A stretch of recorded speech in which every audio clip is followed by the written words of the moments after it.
Hello and welcome back to Fandomology, where fandoms collide. I am, of course, back to being known as Paul.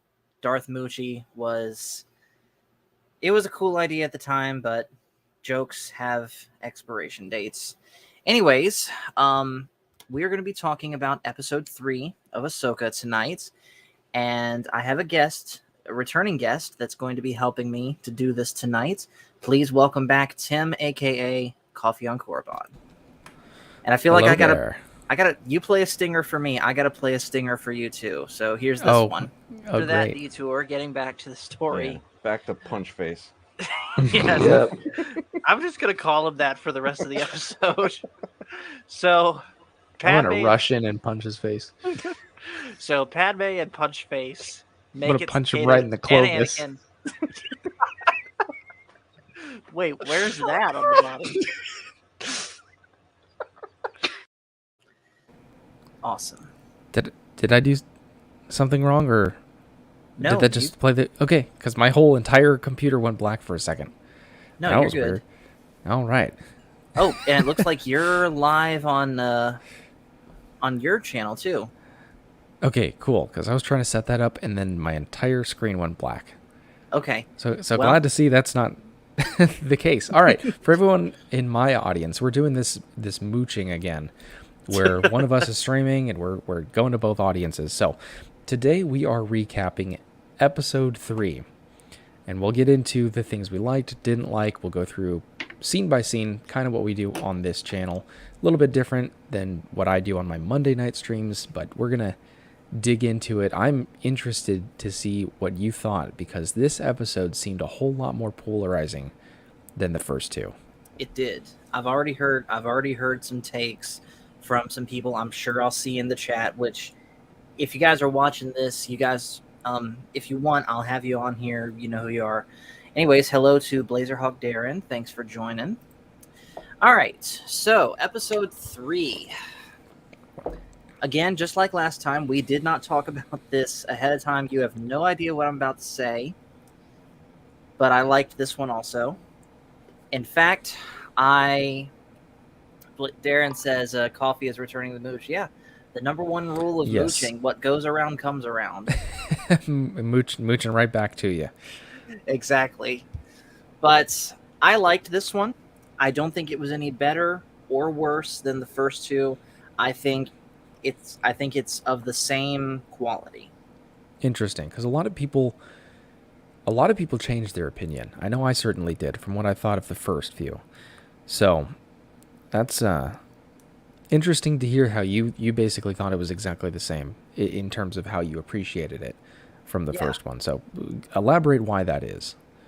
Well, because again, I was just able to sit through this episode and stay like hooked into what was going on and not see anything, at least by my standards, that drew me out of what was going on within the universe, being like, oh, this is so bad, I can't believe this anymore. Okay, I gotcha. So what about you? Well, upon finishing it, like right when I got into the credits, I think I would have to give it a 6.5 out of 10, which is a far cry from the 8.5 that I gave the premiere 2 episodes. Right. And now that I'm thinking about it a little more and kind of reevaluating why I felt certain ways, I'm willing to bump that up to a 7.5 at this point. I've still only seen it once and then kind of clips and thought about it a little bit since then. But I'm willing to give it a 7.5 as of right now, because I kind of re-examined how I felt about certain things. So that's where I'm at now. Fair enough. Darren says he likes this one a little bit better, and 7.5 is his rating. Okay. 8.5 is still mine for this episode. So let's get into what happens and sort of... I feel like I have a feeling where what certain things happen that would make this so polarizing. But there's also, and I'm going to go ahead and name his name. I was talking with Crit about this last night, and he said that there's one thing that he noticed that they were doing with the Force that he was not a fan of. And having now seen the episode, I couldn't spot it. So, Crit, if you're watching this and you'd like to come on and explain, please do. Hello, by the way, to Leia Rose, who is in your chat, believe it or not. Cool. And Thrawn, what's up? Oh, hello there. Wait, that was like Obi Thrawn Kenobi. Man, it's been a hot while since I've done General Thrawn Obi. Man, I've lost my Thrawn voice. I'll have to get that back. Yeah.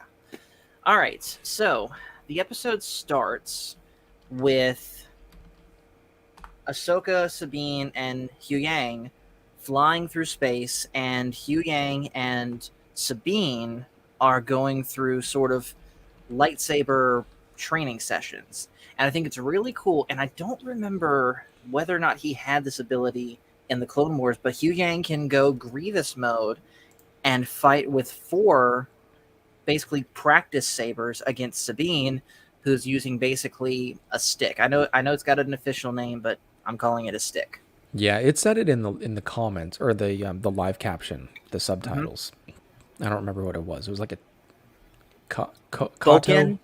Boken, I think. Oh, maybe a Boca or Bokan. Yeah, something like that. Yeah, and something with a K, I believe. And Sabine's doing very well with that. It's a Bo-Katan. Nice. Yeah. And again, Sabine's doing very well, and it really sets the point that they kind of hammer on later on in the episode, that when it comes to the physical, more practical aspects, Bo-Katan, I like that. When it comes to the physical, more practical aspects of being a Jedi, for example, lightsaber fighting, she's good, if a bit out of practice. Yeah, competent, yeah. Ahsoka outright says, your Mandalorian heritage and upbringing makes you a natural-born fighter with just about any weapon. Mm-hmm. And, of course, Sabine's frustration is that she can't use the Force. So...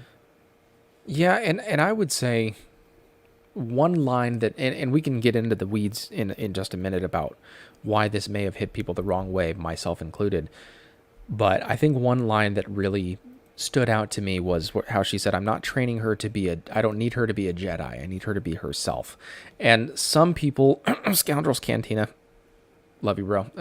Nothing against you. But some people took that to mean, be yourself. You are all you need. Find it within yourself. Kind of that Disney woke messaging kind of that is going around right now. Right. I did not take it that way at all. And especially after re-examining it and thinking about it a little farther, I don't see it that way. And that line kind of helped me to think, okay, she's not trying to turn her into the next Jedi. That's not the goal of what she's trying to do with it. So that's something that stood out to me. Because the way I see it, okay, Thrawn says Boken Thank you. literally means wooden sword. Okay, fair enough. But it also makes sense that Ahsoka would say that, because Ahsoka herself, and she has said this multiple times since the end of Clone Wars Season 5, is that she's not a Jedi. So why would she train Sabine to be something that she herself is not? And real quick, we have another guest joining us. I played a stinger for you. I don't have a good one that fits, so I'll just bring him in. Welcome for the first time in a long time, Coach from Echo Base Network, who is currently in dark mode. In dark mode. It matches my mood. He's trying to save his battery percentage. Oh, fun. It matches my mood. I gotcha. Oh, has the blowback been that harsh? Lights coming on. Oh, guys, I cannot tell you. Oh, they went off. I cannot tell you how happy I am to be here to talk to two people who are reasonable.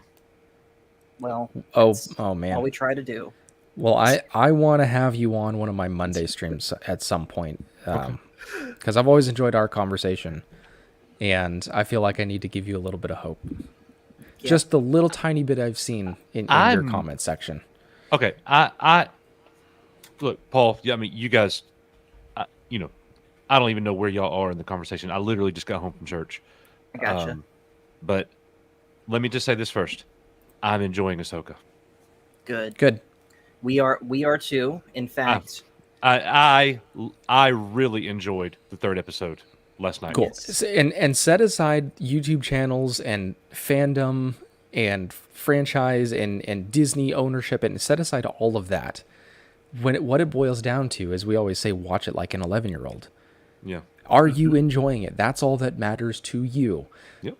And then all this stuff is a side issue, and we can talk about that. But I'm very, very happy that I'll you're drop some enjoying bombs it. tonight if y'all want to talk about that. hey, wherever 'Cause I the got some- conversation goes. Look, I've been unsubscribing to Friends. Ooh. Oh boy. Oh, I need a break from all, And that. hello in the chat to Andrew, who's saying, "Coach praying at church for the fandom." Actually, I didn't. It didn't even cross my mind, Andrew. But next time I will. Yes. I'll add right. the fandom to my list tonight.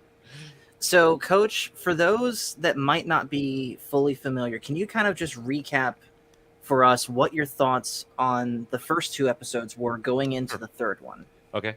The first two episodes, I scored them a 7 out of 10. I think, and I said that they were average just because I use a grading scale when I rate things. So if I say something's a 7, it's a C, an 8 is a B, a 9 is an A, and a 10 is about as good as you could get. It's flawless almost. Very hard to get, a 10, but haven't given many 10s of anything in my life. But I gave the first two episodes of Ahsoka a 7, and just thinking about those two episodes, you don't want me to be. How detailed do you want me to be, Paul? Say whatever you want.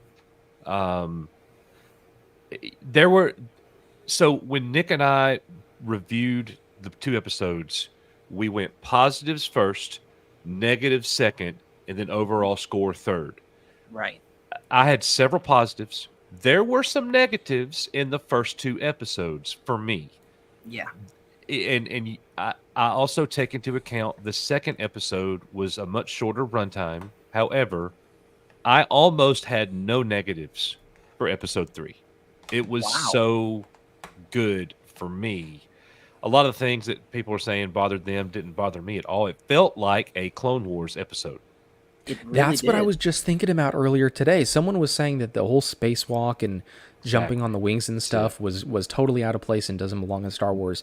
Wrong. And at That's first, what Anakin would have done.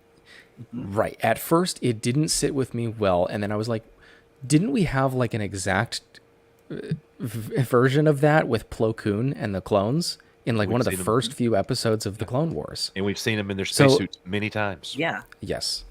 And now I was afraid that we were going to get a Leia Poppins and she was just going to go out there holding her force breath or whatever. That got me worried. My heart stopped for a second. And then I saw the spacesuit and I was okay after that. You know what got me worried? When Sabine was trying to reach out with the force for the cup. And I was like, please don't move it. Please don't move it. It's too early. It's too early. Yep. And they have done Sabine so well. She was like a critical point for me. Like, I was not feeling it at all, but the way that they've handled the character, she's like a 0 out of 100 on force ability. She's not all that great with the saber. So they have definitely established her as not being a Rey Palpatine. Yes. But at the same time, yes, Sabine is already an established character, so she can fly the ship. She's an expert. She can get in the gunner's seat. She's an expert. She could destroy people. She's an expert. Yep. Like, she's a Mandalorian. She could do all these things. So it's not like she doesn't know how to do anything. I think they've handled that character really well. I think Rosario is awesome. Yep. I love Hu Yang. He is almost on K2SO level for me. Yes. I could definitely see that. And shout out to David Tennant for doing a great job voicing him. Yeah, and I love the relationship between Hu Yang and Ahsoka that gives you that Clone Wars feel for me. Ahsoka's always had a heart for droids, going back to R2 in Clone Wars. She has a very tight relationship with droids, and I love the fact that Hu Yang is hers. Yes. But I'll tell you guys what, man, the part that gave me my favorite part of Ahsoka so far is actually one line of dialogue. And what's that? It is when Ahsoka was training Sabine in the I know what you're talking about. in the first Ooh. half, and Sabine goes crazy with the saber, and Ahsoka looks at her and says, "Aggression can golly, Can empower you, but it unbalances you. yeah, it can It's empower like, you. it's like a quick path It to leaves power. you imbalanced." Yeah, and I was like, "Oh, there's that is so many layers." straight from the other Jedi masters. And I Yeah, know she's not a so Jedi, good. but that is some legitimate Jedi wisdom right there. And it Yes. felt so Star Warsy. That ambiguous, subjective feeling of like, is something Star Warsy? Does it feel like Star Wars? That was it. Mm-hmm. Real quick, I want to hit on some of these comments. Nerdporial has been given his thoughts on the episode, so let me hit on these. He says, there's a lot of problems with Ahsoka. The logic is not there. Like, Ahsoka failed to tell Sabine that people were after the map.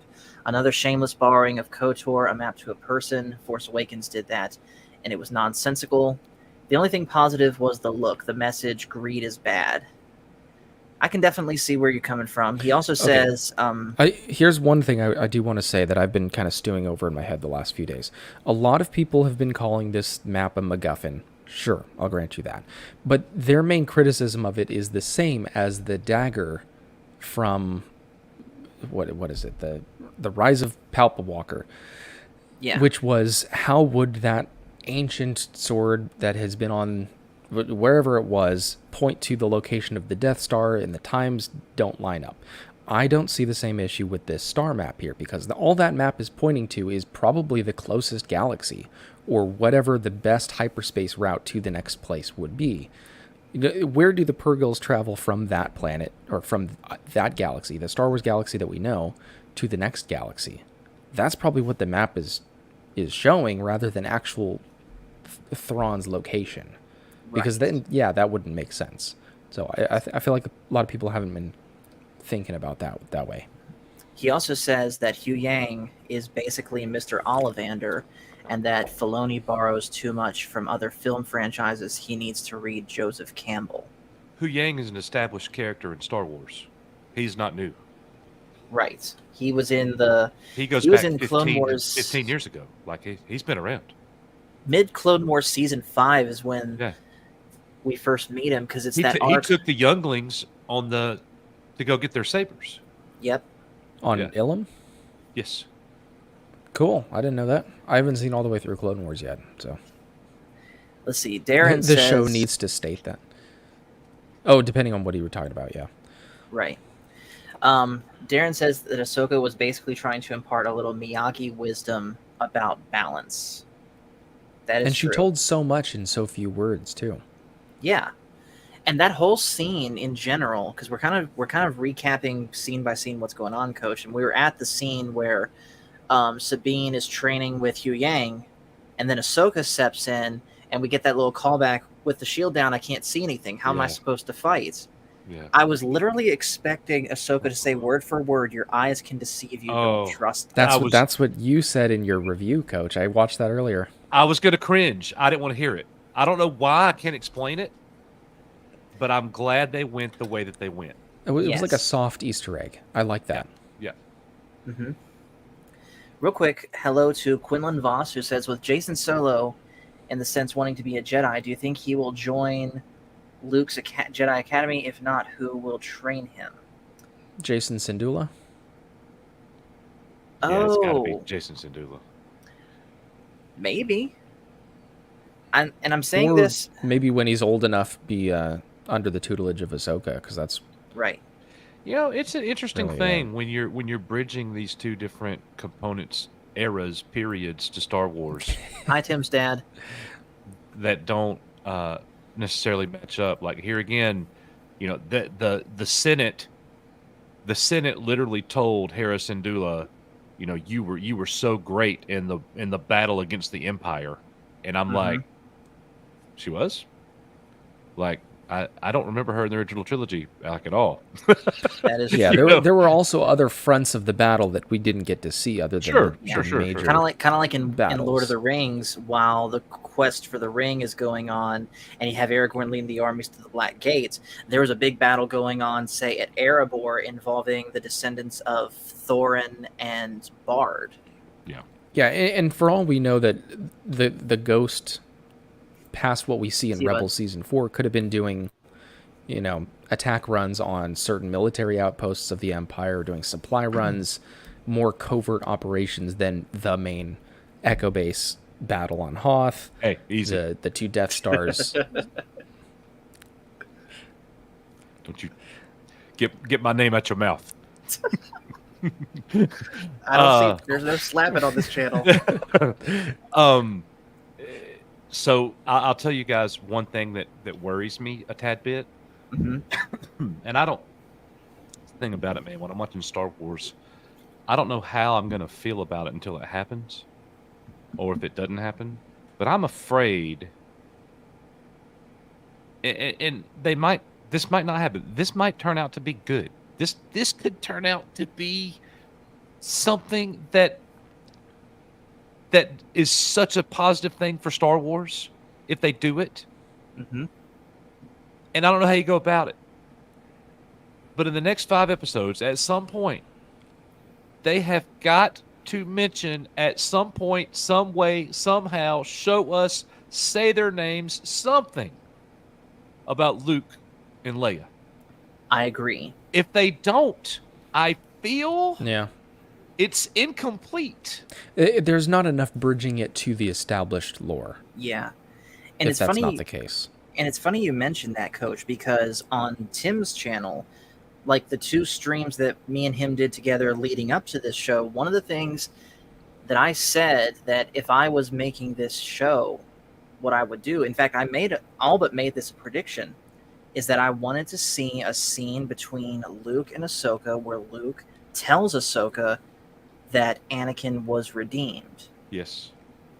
So it's on Filoni's mind. He didn't have to have Ahsoka with Luke when Luke was training Grogu. She didn't have to be there. Right. So it just stands to reason it's going to happen. It has to happen. And when it does, I'm gonna be like running circles around this office. Yeah. Like I'm gonna wait and see. I'm not anticipating it, but yeah, it better come, and when it does, I'll be ready for it. Yeah. I don't know what that means. So yeah, getting back to the scene though, that whole training scenario with Ahsoka and Sabine, where you have Sabine just flailing into the darkness, because she can't see anything, and Ahsoka is just walking behind her, just tapping her on the shoulder to psych her out. And at certain points they do clash, but it's mostly just Sabine trying and failing. Yes. It's basically Marco Polo without saying the words. Yeah, that's what Nick was saying. The one thing about that was a negative for me. What's up? The one thing about that was a negative for me is like in the beginning of that whole thing, where Ahsoka was like, "Where am I?" And she was like, "You're over here because I hear you." And then boom, Ahsoka's on the other side, and it was like ninja vanish. And I'm like, so I actually immediately thought about what the explanation is. please. So human ears cannot tell vertically where sound is coming from. They can barely tell forward or backwards where sound is coming from. She had the visor over her whole face, so her out the side, her hearing was not great on locating where it was. So she could have been on one side, and it would have sounded exactly the same on the other side with that helmet. That's just the way that human ears work. Right. So the way that's the camera an explanation. Yes. Yeah. So it's like most she people probably instant took it the way that you transported did. like Goku across the room, and I'm like, wait a minute. Yeah. Look, and it's a little thing. That's not like, oh my gosh, they did that. I'm bringing my score down a point. I mean, that's a relatively very small thing, Right. You guys want cookies? I wish, man. I'm good, man. I went to the gym. I went to the gym today. So did I, and I'm pretty sure I messed up my back further doing deadlifts. Dad, stop that. Take it easy, old man. Do you have a belt? I do. Do you have a belt? Oh, okay. I do. I'm just I'm not the best with my form, is all. Well, and fix it. Go lighter. Okay, Yeah, concentrate on technique.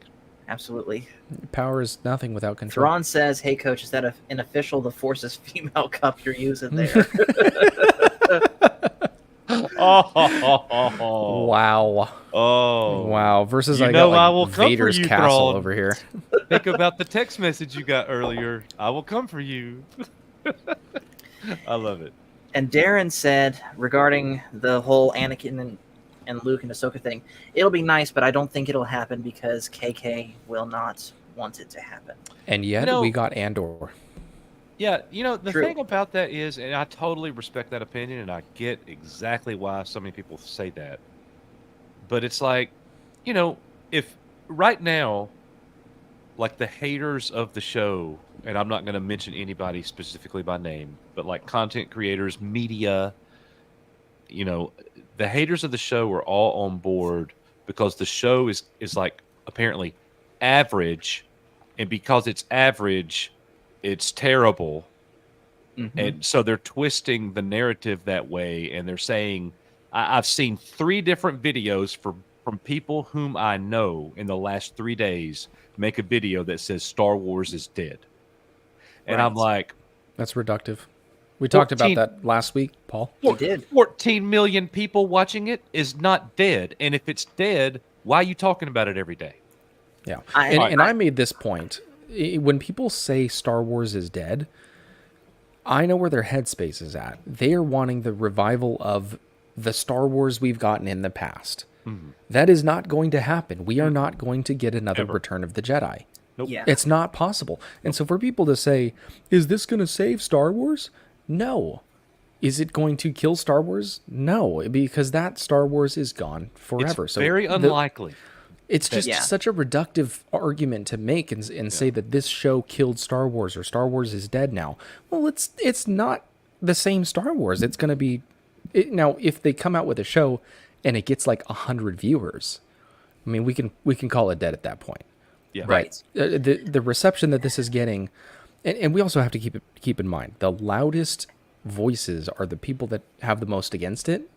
Yeah. And so all the people that are enjoying it, like us... What in the heck is that? Oh, I don't like that at all. I don't like that at all. Coach, what are you doing? Hey, boys. Sorry. I don't know about that at all.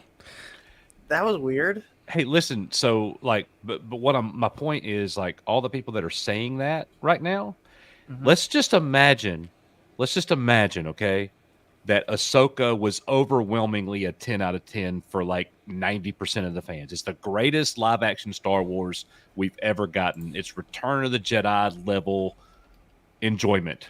You with me? Like everybody's loving it. Oh my gosh, Star Wars is back. It's regaining its place at the top in pop culture. If that were happening, every content creator who's making videos about Star Wars is dead, instead of that, they would be saying, well, this is your sign. Kathy Kennedy has no power. Dude, just stop. Just stop. Like, measure what we know and quit all... Speculation is fun, but too many people are selling their speculation as truth, and there's way too many sheep buying it. And I'm just telling you this to my friends. I am sick of it. I'm with you. I am offending them because I'm being truthful. I'm not being a butt about it. I'm just being truthful. Yeah. And they can't handle that. More than fair in your reviews and videos recently. Yeah. Well, thank you. And as far as the whole Star Wars is dead thing, I've said this before, and I will continue to say it, but Star Wars is only truly dead when the doors shut forever on Lucasfilm and Star Wars never gets made again. That is when Star Wars, at least new Star Wars coming out, is dead. And even then, it'll never truly die, because we'll still have all the other stuff that's come out before it that we can go back and keep watching and enjoying. Yeah, and it's like, people... All right. I think you guys are right there with me on this. And chat, I think y'all are here with me too. Star Wars has been precious to us for a long time. But if I go watch a brand new show of Ahsoka on next Tuesday and it's awful, I am not going to lose any sleep over that. It's Me not neither. going to ruin my day. I'm fine. You know what I mean? It was Yeah. a bad show. That's it. Yep. But because I gave the first 2 episodes of Ahsoka a 7, and the 3rd episode I gave it an 8, it's like I have destroyed people's weeks by saying that. Yeah. And I'm like, bro, check your emotions, man. Like, take a walk outside. Seriously, you're taking this way too seriously. You know, it's an opinion that I have that should have no effect on you at all. And I've it's never, not also- one time, told anybody anything to think about Star Wars. Yep. And it's also really surprising that there would still be that reaction after, for the first 2 episodes, you and Nick had such differing opinions on the overall rating. He was pretty apathetic about it, and a He gave it 5 based on your score is pretty bad. That's, what, barely passing the class? So Yeah, no, a 5 is a failure. it's true. Yeah. So Oh, so basically, Nick barely made it to watch the 3rd episode, is what you're saying. Yeah, yeah. So and so the difference of opinion is between you guys would have demonstrated, you would think, to the people watching your videos, like, hey, these guys are just kind of giving their opinion, and you put in the title "honest review," every time. and you can't please those people. Somebody even said in a comment, "Why did you put honest? You're just Hey, telling Phil. everybody. You're just telling everybody that you typically lie." And I'm like, "No, I'm telling you that most other channels do." That's what I'm saying. Yeah. of course. Sorry. You guys don't, but you know what I'm No. talking. I'm talking about the people who says the same things because it fits a mold and it fulfills an expectation of their audience, and they're able to get their rage hate clicks.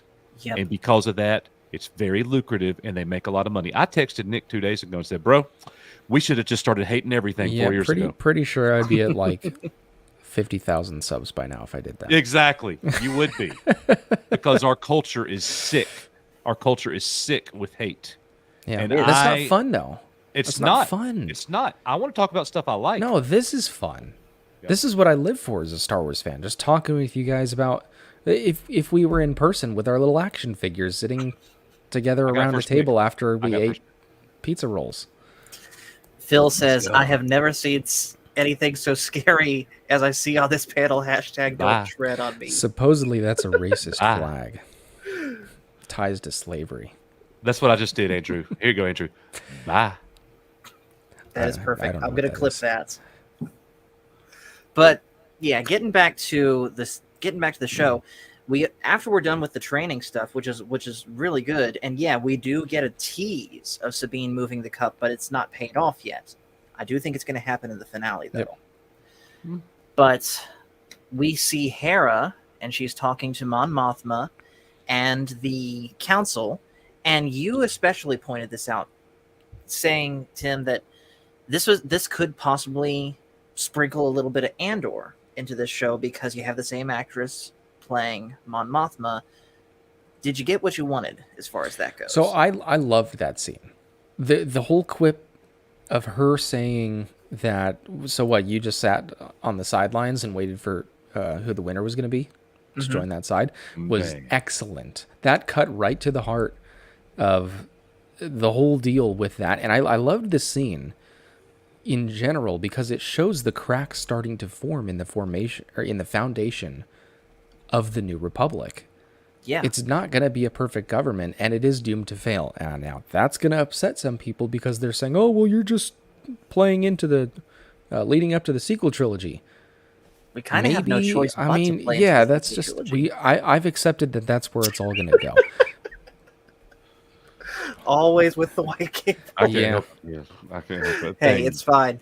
You always mention the white cable, and Phil always mentions the pillows and Oh. how they're may or may not be fluffed to military standards. Oh my goodness. So I'm with you, Tim. That line of dialogue was so powerful for that character. Yep. A lot of us, a lot of viewers, including me, the character of Hera in the live action, they hadn't won me over yet. Yep. But when she dropped that line, now I'm with it. She's Now still I'm too with it. tall, Yes. but myself included. Yes. She needed that, and she went straight savage mode Yeah. on the Senate, and I really liked it. And I think And she's the going to the show up in awkward the pause Ghost. after that. Yeah, Yeah. and she just stared at him, Yep. She did. and it's Kind of like, like I knew I wasn't supposed to say that, but do you know what percentage is. of me looked at that scene and thought, well, another empowered female? Zero. Zero. Zero. Same here. Yeah. And Same and here. of course the concept of there being people, including up to whole worlds, that decide, you know what, I'm going to let these two factions play out and just go with whoever wins. Of course that's believable, because that's kind of the world we live in now. Everyone's, looking at different conflicts and being like, well, let's see how this plays out and how can that benefit me? Yeah. Yep. It's politicians. Exactly. And a lot of people still don't like the prequels because of the politics. That's one of my favorite things about them. And so Andor had a lot of that. We got to see the corruption of the Empire and the elites in there. Like, oh, I don't care if they're criminals. They deserve to be in prison anyway. And so, even though people lambast it, we got that same exact thing in the and Dr. that's- Pershing episode of Mando Yes. season 3. And that's pure world building. My favorite thing about Star Wars is the world. And learning about how the governments operate at those different times is essential to that. Thrawn says they've consistently hit the girl power notes in this series without making it about girl power, by simply having good characters speak good dialogue that would be gender independent. Funny that. Yes. Yep. Dude, I defended the show because not all the people, but so many people like criticizing it's all about women, the Force is female stuff, and that look, that's fair. Okay, that's fair. Mhm. However, look at the story. Like, Kanan's dead, Ezra's gone. Zeb will show up eventually, I'm sure. Yeah. I would think. Missed opportunity if not. Yep, I agree. So there'll be don't worry, everybody. A man will show up at some point and do some good. But when I watch the show, I don't see that, and normally I do. And here's the funny thing, and I think Rissman texted it to me. It was either Thrawn or Rissman. I think it was Rissman. The fandom complained for years about Rey Palpatine, all the abilities with no training, and then they show Ahsoka training in the scene that you're talking about, Paul, and they're like, she's training too long. And it's like, what do you want? That's an actual complaint? Yeah, really, yes. Yeah. So one thing I wanted to get into a little bit is the whole concept of Sabine being able to use the Force, right? And that is what hit me the wrong way with this episode at first, which is why overall I gave it a 6.5. I did not get a good feeling about that in general. And the more I've thought about it over the last 24 hours, I've really come around to it. Is this the question she asks as to why can't everyone use the Force? Can I ask a question? Go ahead, Coach. Not specifically, Paul. Go ahead, Coach. Is it so I felt the same way. And what happened with me is I recalled back, it just popped into my head. The Force is inside all living things. Obi-Wan Kenobi. And I'm like, yes. Yes. He told us in 77. That George Lucas, multiple times in interviews, a lot of comments on this, on my posts from earlier, have been saying that George Lucas has always said anyone can use the Force. It's just, it takes a lot of dedication and practice, and more people are naturally gifted than others. Sure. We've known since the prequels that midichlorians have a very strong correlation with Force abilities, natural Force abilities, and different species and different people have different natural affinities for the Force, which is why Anakin was the only human that could do pod racing, because he had the midichlorians. Other species, it's not as much of a problem for them because they have naturally quicker reaction times. And if you want to call that connection to the Force, sure. So the question that really stuck in my head was Chirrut Imwe from Rogue One, the blind Jedi guy, right? Yeah. The question I was asking myself, if he had dedicated himself to deepening that connection with the Force. We don't know to what degree he already did, but if he spent time devoting himself to that connection and fostering that, could he have used the Force in the traditional sense to force move things, with his mind, telekinesis? I would think so. Maybe. Yeah, I would think yes. Right. I mean, the kid at the end of The Last Jedi did the broom thing. Right. And that's Right. probably just because his natural connection is stronger than anyone else's. But in theory, George Lucas's logic and kind of what would make sense, anyone can use the Force. Yes. Now, that but doesn't mean anyone can be a Jedi. Mm-hmm. Anyone can throw a Frisbee. Not everyone can go on tour. Well, so to back up, to piggyback on what you're saying, Tim, Hu Yang actually said the Jedi never would have accepted her because she didn't have enough ability. Yep. And who knows what kind of general population have a decent connection with the Force, but don't know about the Force, have never been trained, and therefore no one can move things with their mind. Han Solo, I think it's canon that he had a high midichlorian count for a human. Could he have fostered that and tapped into the Force at some point? Possibly. I mean, there's those fan theories Yeah. going around that he was able to Jedi mind trick Jabba the Hutt in the extra scene they added with him in A New Hope. Which, Right, and I'm sure for most people that would just come across as like charisma or being really persuasive, right? It wouldn't be like Right. mind control, but there, even whether they know it or not, they would have a natural inclination to that. So that's kind of what won me over to the whole idea of Sabine being able to use the Force.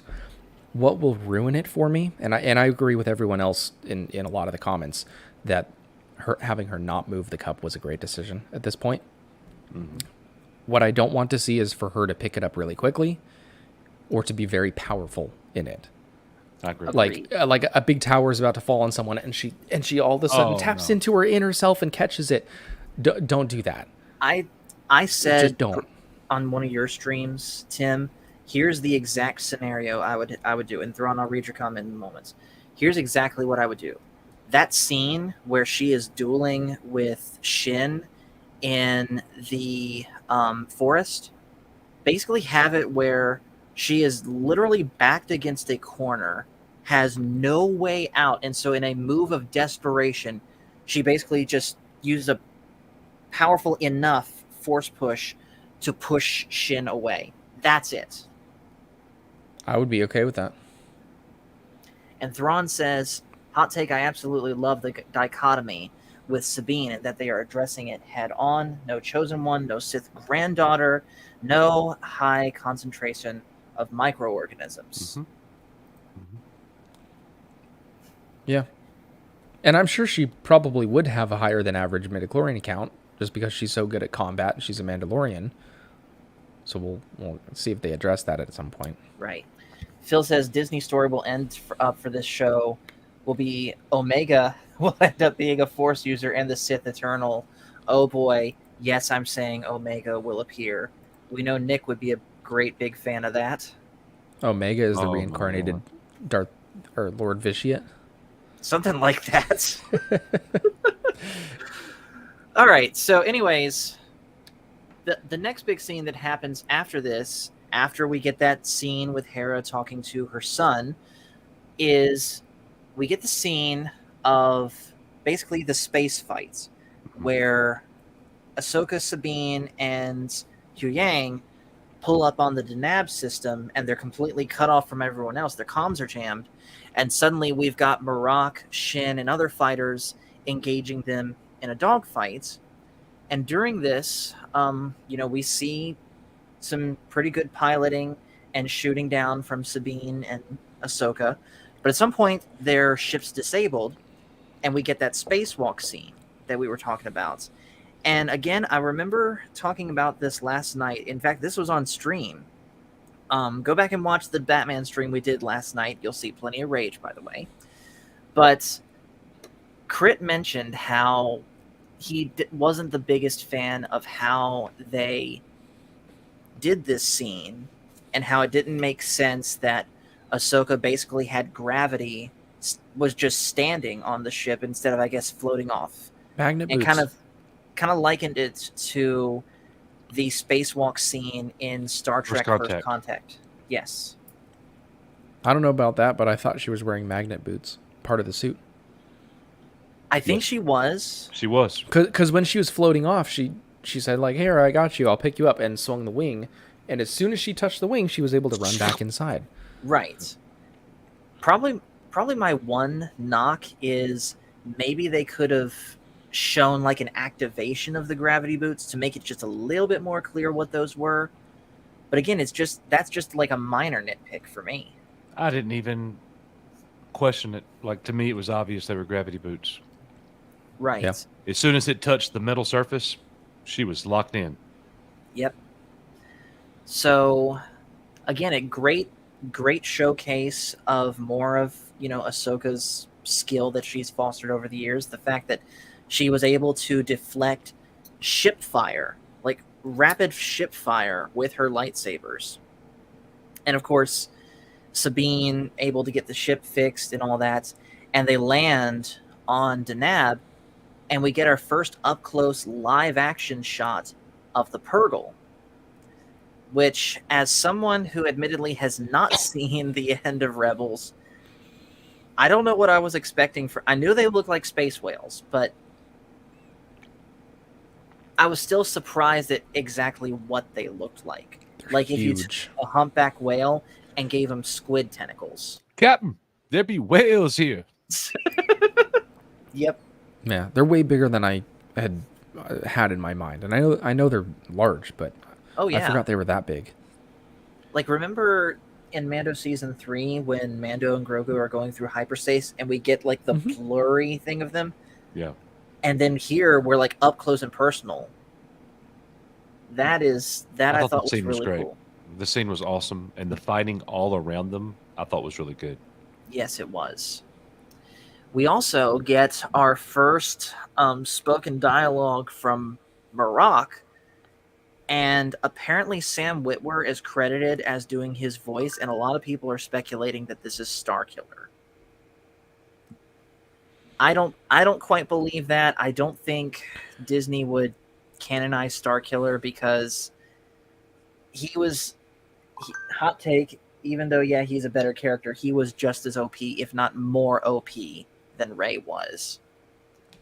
So I don't think they would ever canonize him. I'm still holding out that it's Barriss, and that the reason Marok sounds like that is because she's using a voice changer. I think that's the obvious answer, and I'm open to it being anyone else, but I think that would be a really good decision if it was her. Yes. And pretty much the scene ends with another shot of Balin. And again, Ray Stevenson is a great actor. He really sold the menacing side of his character, whereas in especially the first episode, he was able to really play that con of being a wise old Jedi, only to then, reveal his true nature. He really sold that menacing way that he said, "The Jedi have landed in the forest. Find them and kill them." And he's hoping that they do, so he doesn't have to get his own hands dirty. Because we already know that he has at least an appreciation for Ahsoka. Right. Thrawn says He's a former Jedi, and he's not necessarily a Sith. Yeah, we went with Dark Jedi. He's a former mercenary. He's a mercenary former Jedi, and that he's for hire. That's all that is, Yep.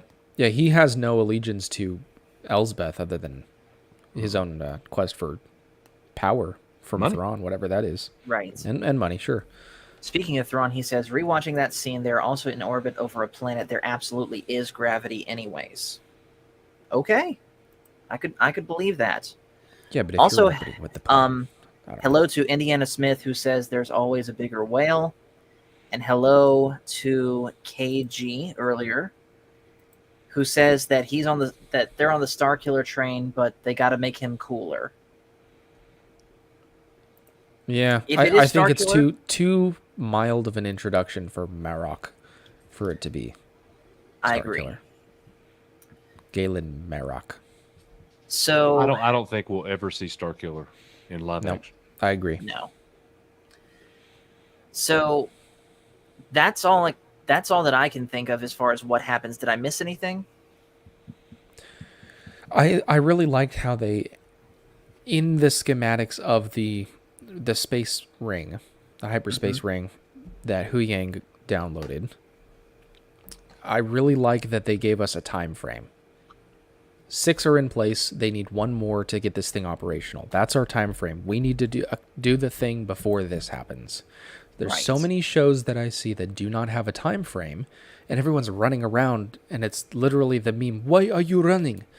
Yeah, like Because Mando. it's like what is the time frame? If we don't do this, then what? Like the recapturing of Mandalore. It's like, why do we have to do this right now?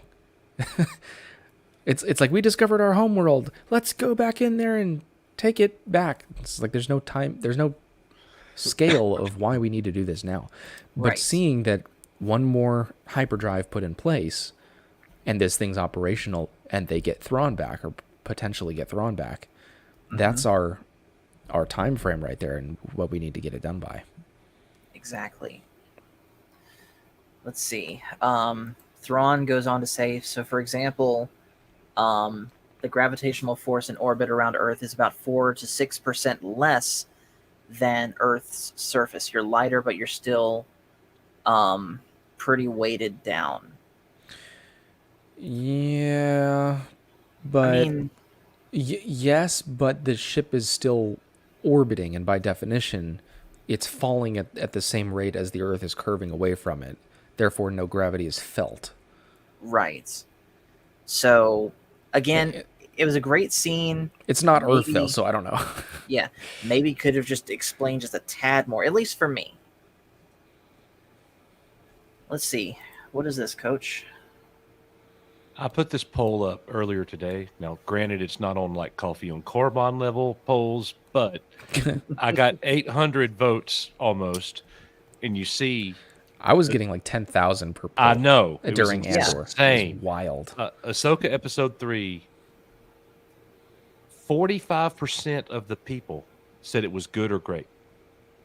That's then you good. throw an additional 20%.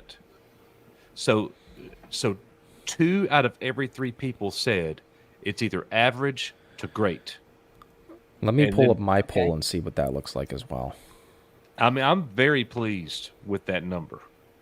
Like it's I feel like that is a well balanced, and that's what we want our channel to be. By the way, we want it to be an everybody channel, not just if this was like 80% terrible on this poll, something would be wrong. Yes. Or 80% great, something All would right, be wrong. Coach, here's my numbers. Almost 500 votes. So decent sample size, especially for my channel. 5% said totally whack. That's kind of what I've been seeing is about 4 or 5, maybe 6 or 7% of people say it's awful. Like they choose the worst option. I don't think those people are even watching the show. They're just clicking a button. Yeah. 18% said not great, filler episode, boring. Okay. And then between best episode yet, which was 37%, and pretty good, not as good as the premiere, 40%. Wow. That's 77% people said either pretty good or it was the best episode, Yeah.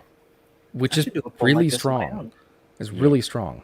77% more than boring, more than just average. That's Right. really good. Right. That's really That's strong. great. That's good.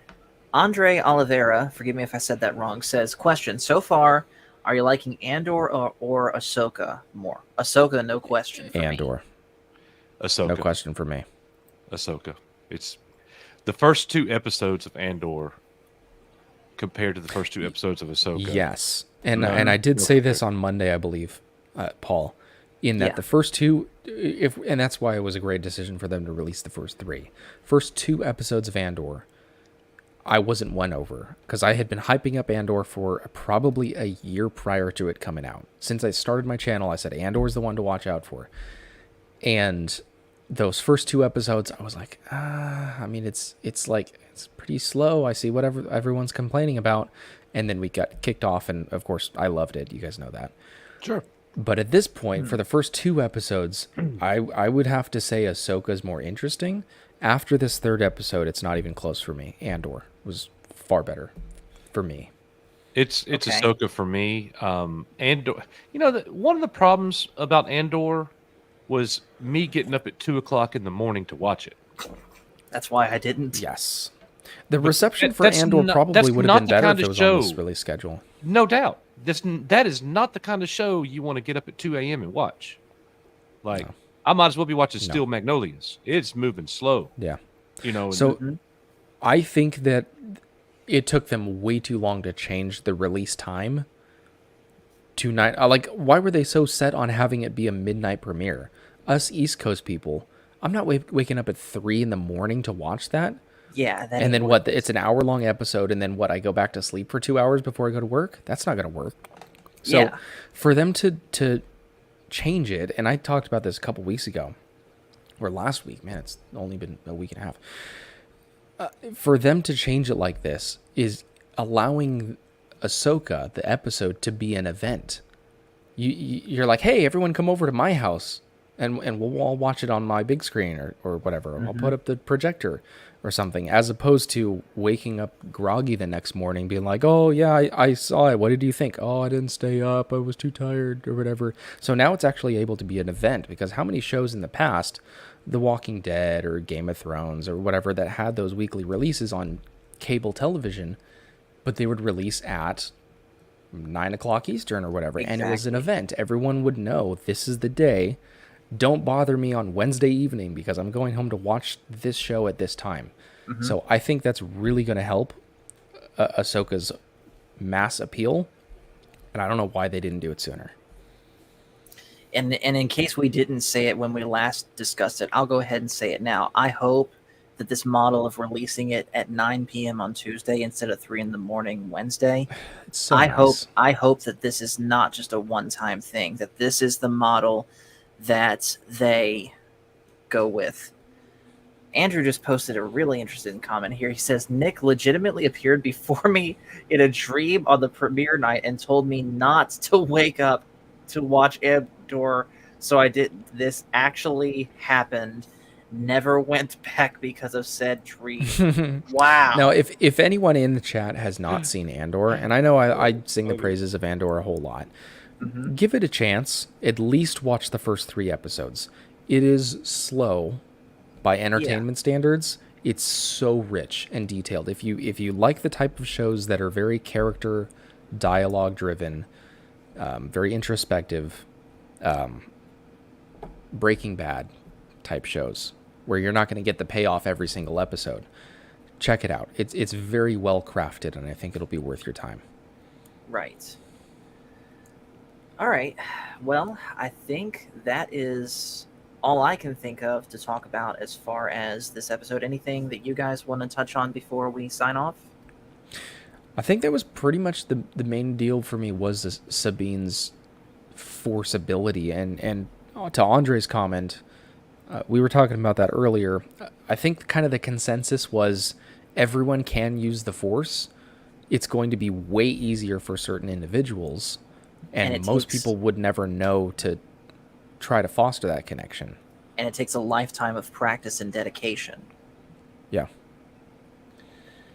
All right, Coach, is there anything you want to touch on before? Why is there 2 of me? So, my name's Master Paul, and what I want to say is that Ahsoka is great. I don't know where I'm at right now, but it's great.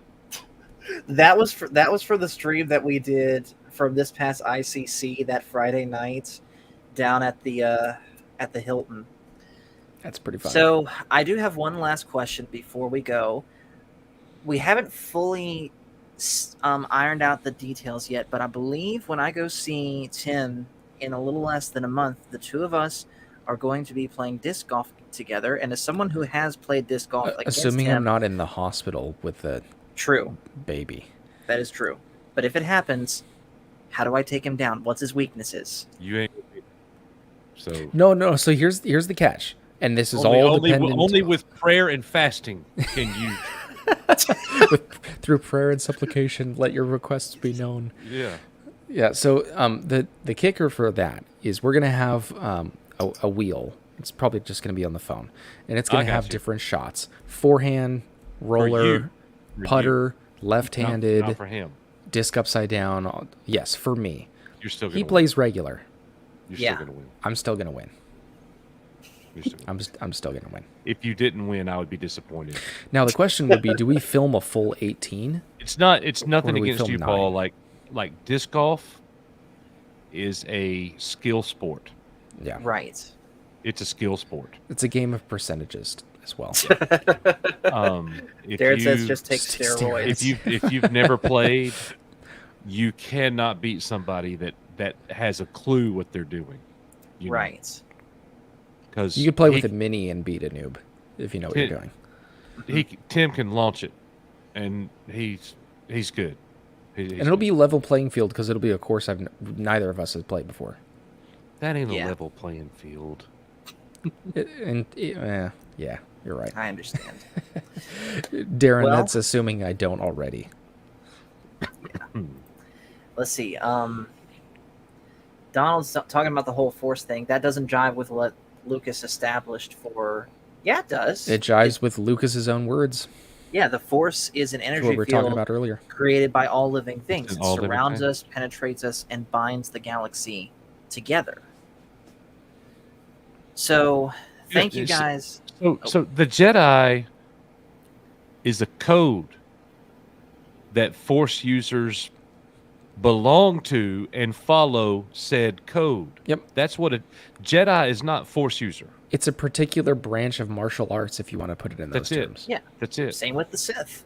Yeah. If you're not strong in the Force, they don't accept you. Yep. You're not going to be able to be a Jedi. Exactly. Yes, Jedi Mike. Well, on that note, thank you guys for coming on here, and Pleasure. we'll go ahead and open up for plugs. Coach, is there anything you want to plug for EBN? Oh yeah. There's some things I could plug. Very poor choice of words on my part. I'm just bad coach. I Just take going no to church. responsibility for what my co-hosts say. Look, Thrawn. ... I have nothing to plug. I'm going to continue to watch Ahsoka and be honest and transparent and authentic in my reviews. If I like it, I like it. If I don't like it, I don't like it. But here's the main thing. I'm going to tell you why. Because I think, to just give opinions without saying why. Oh Hey, man, Black Dragon's My coming in on you now. bodyguards mad at me. To just give your opinion and not say why you think that. And the other thing is to not accept others' opinions that are different than yours. Well, shame on you. And I refuse to be a sheep that just follows anyone blindly. I'm going to be a free thinker and believe what I believe. And I don't care what Gary from Nerdrotic or Geeks and Gamers or whomever else. I don't care what they think. That's great. You do you. But here's what I think about Ahsoka. And too many people follow others blindly. And honestly, for the people who are hating Star Wars, good Star Wars, in my opinion, everybody's not going to agree with this, but there might be some good Star Wars right in front of your face right now, but you can't see it because you're blinded by your hate. So I would say consider leaving altogether. Just quit doing Star Wars. If you take a break or something. Right. And the other thing I would say is if that is you, I lost my train of thought. If it's you, then stop. Mhm. Which is why he stopped. Yeah, like Yeah. I'll jump off of that. My favorite thing about my channel is the dialogue we have in the comments. I've never seen another YouTube channel with legitimate, and it was very prevalent in Andor. Less so now because I took a little hiatus, but the genuine conversations in the comments, and that spills over into the Discord server as well. Fans talking and disagreeing on stuff. If I say I didn't like a thing or I say that I loved a thing and people disagree with that, we're able to have that dialogue in the comments. Hey, Nick. Burns to the ground. Nick, I'd love to have you on my channel. We'll talk about it sometime. because I'll be Hey, there. look, he's not hating Ahsoka. It's very mid for him.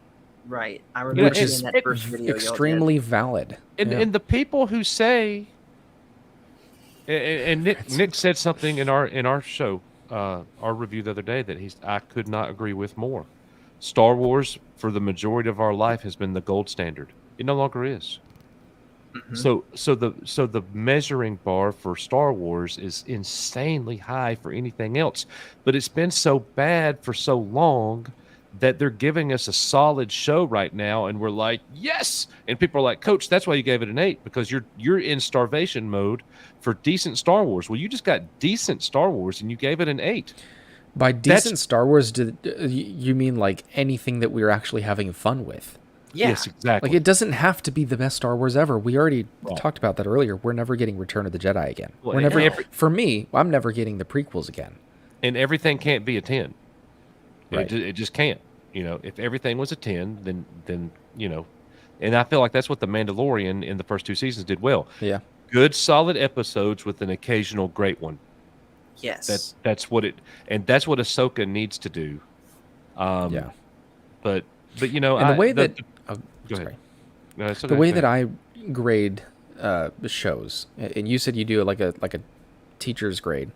Mm-hmm. The way that I grade shows in relation to other Star Wars is it's by itself. So when I say that the first 2 episodes of Ahsoka, I gave it an 8.5, that's not taking into consideration the movies or Rogue One or Andor or anything. I agree. That's just for Ahsoka. The premiere of Ahsoka, if I'm putting it in relation to everything else, probably a 6.5, maybe a 7. And even with Andor, multiple episodes of Andor, I gave 10 out of 10s. Yes. In relation to all of Star Wars, 8.5, maybe 9. So when I give out a number, it's always within this show. This is the last thing that I wanted to key in on here, and Jedi Mike just reminded me, where he says art is subjective, but discussion and dialogue with different perspectives is the key to move forward. I agree with him. I love that. Too many people are using the word objective, and they're saying that Ahsoka is objectively bad. Well, those people do not know, obviously, what the word objective means, because you keep using that word. Objective means straightforward without bias. You can't tell me one thing that exists in this galaxy besides God that is not biased. Everything is biased. There is no such thing as objectivity. Everything is subjective. So that's one of the problems that I have in fandom right now. Yes. Black Dragon says it here. You can always find things that you like in bad shows, and you can always find issues with shows that you like. Yep. Yes. So the point of what we've been saying is just don't adopt other people's opinions as your own, just blindly. Experience what is being talked about for yourself. Keep their stuff in mind because they've got a reason for saying that, but experience it for yourself and make your opinions based on your own experience. If you so happen to coincide with anyone else's opinion, great. If you don't, equally great. If you can't back up your opinion with facts and evidence, then it is worth nothing. Mm-hmm. Have a reason for said opinion. That's the problem that I'm seeing. Too many people just parrot other people's opinions, and they can't support it. So their opinion is meaningless. It has no weight. Yes. By the way, hello in the chat to Dan the Man. What's up, man? To address KG, you're seeing the chat from my channel. We're mooch streaming right now. We're dual streaming. So Paul's got his. We can see both, and we can pull up comments from both. Yeah. But that's still something we're experimenting with. I pulled up Dan the Man from Tim's chat. Leia Rose right now is in mine, so I can tell through my view. Yeah. But that's kind of how it's been working. So guys, thank you for coming on here with me. Of course, if you guys are available, you're invited next week for episode 4. And as far as what's coming up next on this channel, I think tomorrow is going to be. If I can get the guys together to do it, I think tomorrow is going to be another Smash Brothers stream, and then from there, Friday.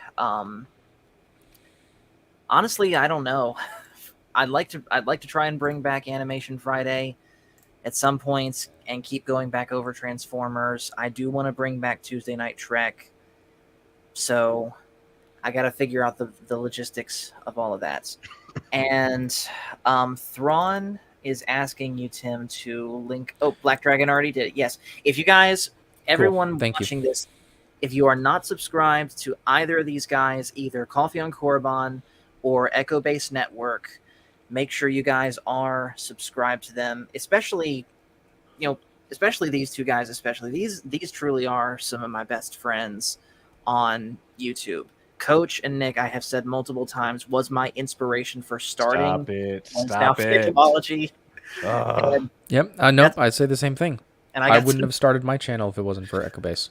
And of course, I got to know Tim along the way. It is 100% deserved. We're two idiots talking Star Wars. And if any of you guys in the chat like this type of reasonable discussion, make sure you join our Discord servers. I can't speak to coaches, but because I don't know what your Discord server is like these days. But I don't either. At least as far as my Discord, we got a great group of people in there. Very reasonable in discussions. Nick says, "Where are you at?" I think I'm about to start season 3, so I'll let you know for sure. I got to go back and look at my episode list, but I'll let you know for sure, Nick. I'll DM you. But anyways, guys, we're going to go ahead and exit out for the night. So thank you guys so much for watching. Make sure to hit like and subscribe if you haven't already. May the stash be with you. We are, you are, whatever that face avatar is making. We are your Echo Base Network, and I'm going to bring this one out of retirement for tonight. Remember, everyone, the Force is family, and we will see you guys later.